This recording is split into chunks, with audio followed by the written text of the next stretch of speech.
ஹஜ்ரத் Umar ரலியல்லாஹு அன்ஹு அவர்கள் அப்துல்லாஹ் இப்னு அப்பாஸ்ங்கிற சஹாபி, அவர் சின்ன புள்ள தான், வயதில் சிறியவர் தான்.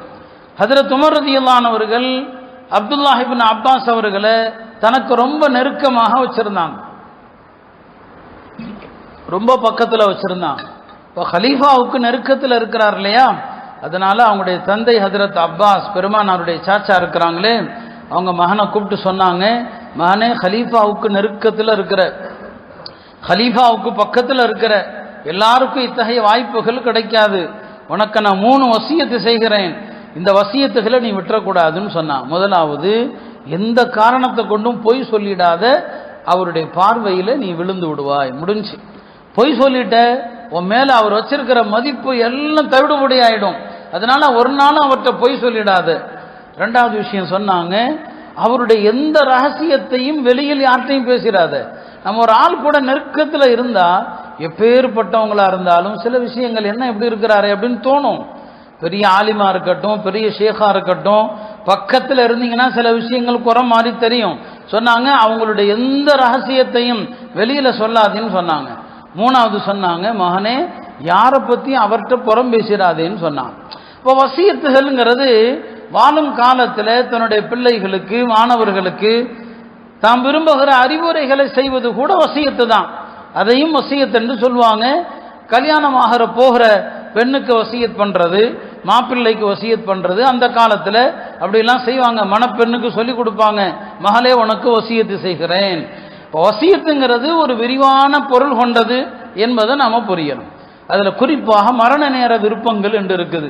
மௌத்தா போனா என்னை இந்த துணியில கஃன் செய்யுங்க, நான் மௌத்தா போனா என்னை இன்னார குளிப்பாட்ட சொல்லுங்க, நான் மரணித்தா இன்னார தொழுவைக்கு சொல்லுங்க, அப்படிலாம் கூட வசியத்து இருக்குது.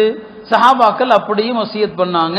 ஹஜ்ரத் அபூபக்கர் ரலியல்லாஹு அன்ஹு அவர்கள் அவங்க மரண தருவாய் அது, அந்த நேரத்தில் தன்னுடைய மகள் ஹஜ்ரத் ஆயிஷா ரலியல்லாஹு அன்ஹா சொல்றாங்க, இந்த 2 துணி இருக்குமா, அதை எடுன்னு சொன்னான். பழைய துணி அது, நான் இறந்து போயிட்டா இந்த துணியில என்ன கஃன் செய்யுன்னு சொன்னான். ஏன்னா எல்லாருக்கும் புது துணி தானே வாங்கி கஃன் செய்கிறோம், அப்போ கஃன் புது துணியா இருக்கணும்னு தேவையில்லை. ஹஜ்ரத் அபூபக்கர் சொன்னாங்க, இந்த துணியில என்ன கஃன் செய்யுங்கம்மான்னு சொன்னான்.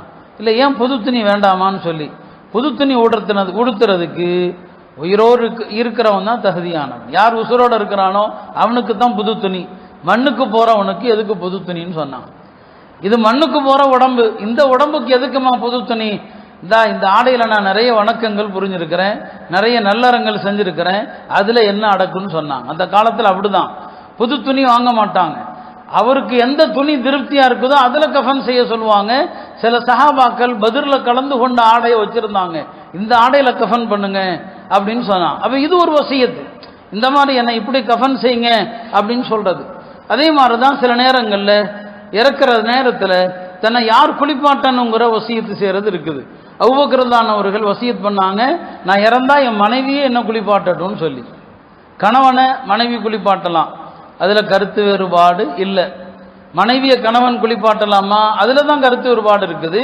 அபூபக்கர் சொல்லிட்டாங்க, நான் இறந்து போனா என்னை யாரும் குளிப்பாட்ட வேண்டாம், என் மனைவி அஸ்மா ரலியல்லாஹு அன்ஹா குளிப்பாட்டட்டும். அந்த மாதிரி அவங்க தான் குளிப்பாட்டினாங்க.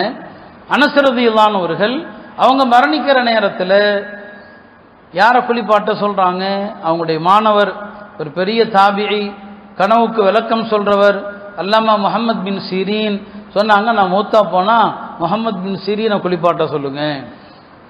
இப்படியெல்லாம் அந்த நேரத்தில் சில அவங்களுக்கு மனசுல பட்ட சில நல்லவங்களை சொல்லி இவங்களை குளிப்பாட்ட சொல்லுங்க அப்படின்னு சொல்லி என்ன செய்வாங்க, வசியத் பண்ணுவாங்க. இமாம் அபூ தாவூத் ரஹ்மத்துல்லாஹி அலைஹி அவங்க மௌத்தாகிற நேரத்தில் சொன்னாங்க, நான் மௌத்தா போனா இன்னார குளிப்பாட்ட சொல்லுங்க. ஒரு கிதாபுடைய பெயரை சொல்லி அந்த கிதாப் மையத்தை எப்படி குளிப்பாட்டணும், அதுல சுன்னத்து என்ன, அதுல வாஜிபு என்ன, அதுல ஒழுக்கம் என்ன, இதுதான் அந்த கிதாபில் வருது. சொன்னாங்க, இந்த கிதாபை பார்த்து என்னை குளிப்பாட்ட சொல்லுங்கள் அப்படின்னு சொன்னாங்க. இதுவும் வசியத்தில் வரும், மரண நேர வசியத்துகள்ல வரும். அதே மாதிரி நான் மௌத்தா போனா யார் தொழு வைக்கிறது?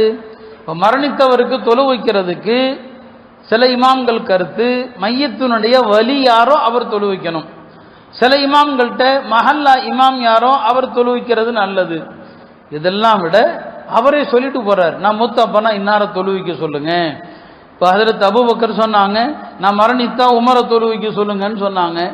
உமருல்லானவர்கள் மௌத்தாகும் போது நான் மரணித்தால் சுஹைப் அவரை தொழுவிக்க சொல்லுங்க, சுஹைப் ரலியல்லாஹு அவர்களை தொழுவிக்க சொல்லுங்கள் என்று அவர்கள் என்ன செஞ்சாங்க, வசியத் பண்ணியிருந்தாங்க. உம்மு சலமா ரலியல்லாஹு அன்ஹா அவர்கள் நான் இறந்து போயிட்டா சயீத் இப்னு ஸைத் ஹஜ்ரத் உமருடைய மச்சானாக இருக்கிறாங்க, சொர்க்கத்தை கொண்டு சுப செய்தி சொல்லப்பட்டவர்கள்ல ஒரு தோழராக இருக்கிறாங்க. நான் மூத்தா போனா சயீத் இப்னு ஸைதை தொழு வைக்க சொல்லுங்க. அன்னை ஆயிஷா அவர்கள் இறக்கும் போது அவங்க யாரை வசியத் பண்றாங்க, நான் மூத்தா போனா அபூ ஹுரைராவை தொழு வைக்க சொல்லுங்க. அதிகமான ஹதீஸுகள் அறிவிக்கிறாங்க இல்லையா. இப்படி வசியத்துகள் இப்படியும் உண்டு.